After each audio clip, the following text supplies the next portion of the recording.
Bonjour à toutes, bonjour à tous. Merci à Manuel et Maxime de m'inviter en fait pour présenter le projet. BIBAC, c'est un projet qui a déjà 4 ans, qui s'adressait au départ uniquement aux bacheliers.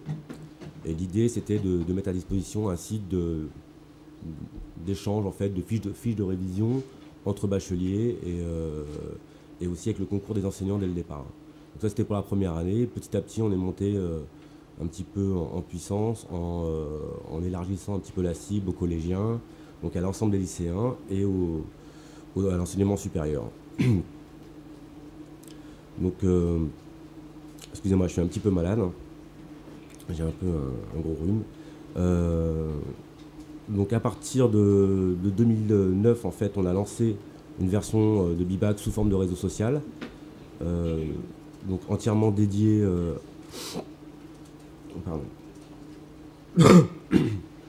Donc entièrement dédié au partage de savoir en fait scolaire.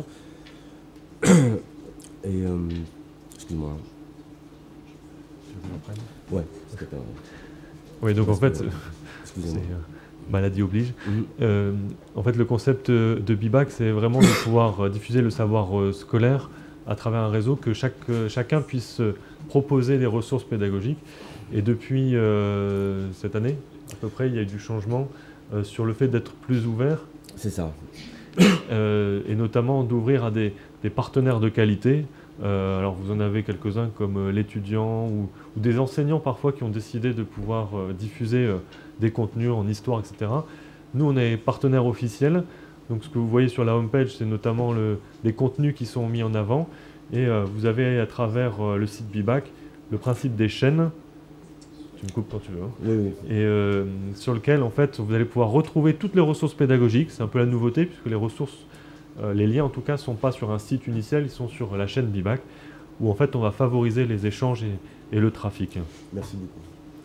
Donc vous retrouverez sur ce site le principe des classifications disciplinaires, cher à Marie et à toute documentaliste, donc sur le fait que vous puissiez naviguer dans les différents thèmes.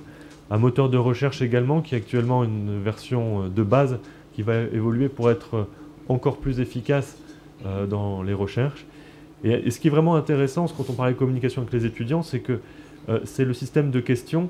En fait, vous allez peut-être voir, je vous montre peut-être sur la page d'accueil.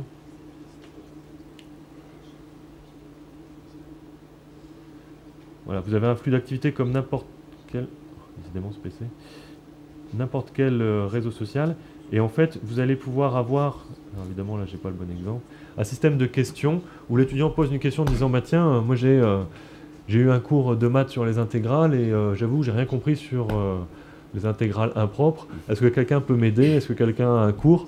Et le fait de pouvoir publier aussi rapidement, ça permet aussi à la communauté de répondre rapidement avec un commentaire en soumettant en général une ressource qui se retrouve sur BIBAC. Puisque BIBAC actuellement regroupe 12 000 ressources pédagogiques. Un peu plus maintenant, voilà. 14 000 ressources. Et peut-être vas-y. Je suis désolé. Hein. Donc voilà, en fait, donc on a à peu près 14 000 ressources et surtout on fédère un public d'enseignants, de chercheurs, de collégiens, de lycéens. Et donc l'idée en fait, c'est de diffuser un maximum de ressources pédagogiques validées, à l'image de ce qu'on fait avec Uniciel dans le partenariat, mais aussi à côté de ça cohabite du contenu généré par les utilisateurs, donc des apprenants eux-mêmes. Et c'était la démarche qui nous intéressait au départ aussi, c'était de mettre l'apprenant aussi au centre du dispositif et de lui permettre de restituer ses connaissances à partir du moment où il avait reçu des enseignements qualifiés. Donc il y a un certain nombre d'outils pour ça, donc on s'appuie énormément sur les mécanismes sociaux, en fait les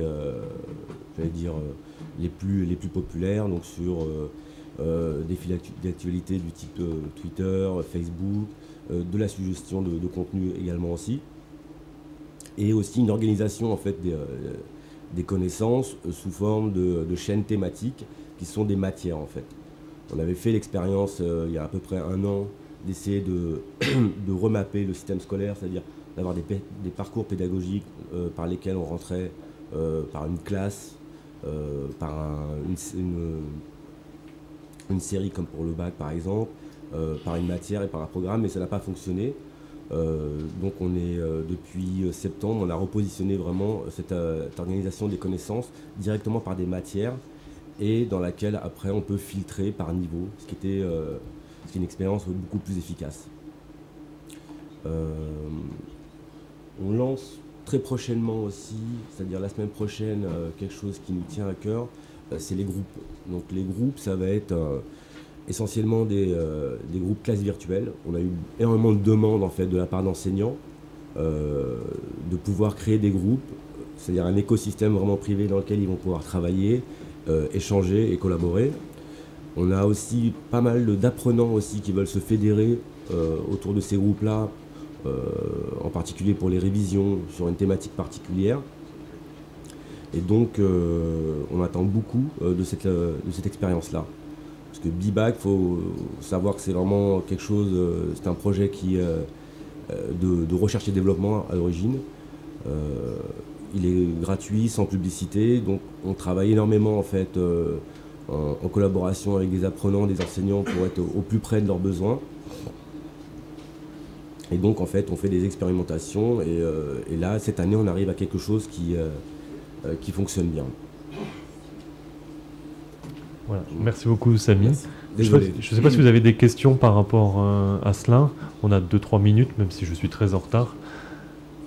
Oui, monsieur au fond. Je voudrais réagir à une remarque qui vient d'être faite. Alors, excusez-moi, on va attendre le micro. Normalement, il y a un micro de prévu. Mais c'est pour ceux qui sont...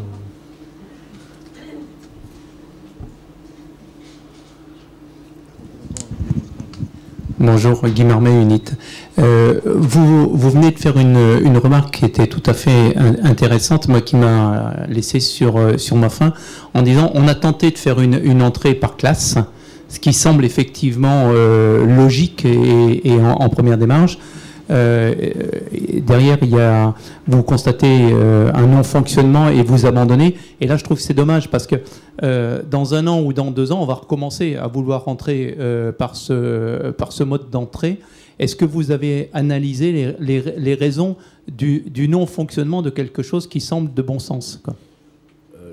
Les raisons pour lesquelles on a abandonné cette démarche de parcours qui est assez logique, hein, de rentrer par collège, classe, matière, programme, c'est que c'est essentiellement des problèmes d'usage et d'ergonomie en fait.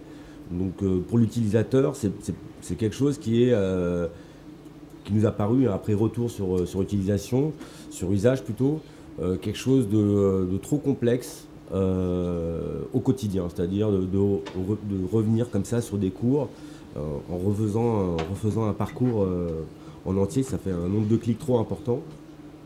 Et du coup, le fait de rentrer par matière directement nous permet de simplement de mettre un filtre, par exemple. Je rentre par mathématiques, je clique sur 6e, j'ai l'ensemble en fait des mathématiques sur la 6e. Donc c'est beaucoup plus rapide, beaucoup plus ergonomique et plus efficace en fait, quoi. Une autre question ou pas? Ou bien vous attendez la pause avec impatience? Vincent, s'il te plaît. Bonjour.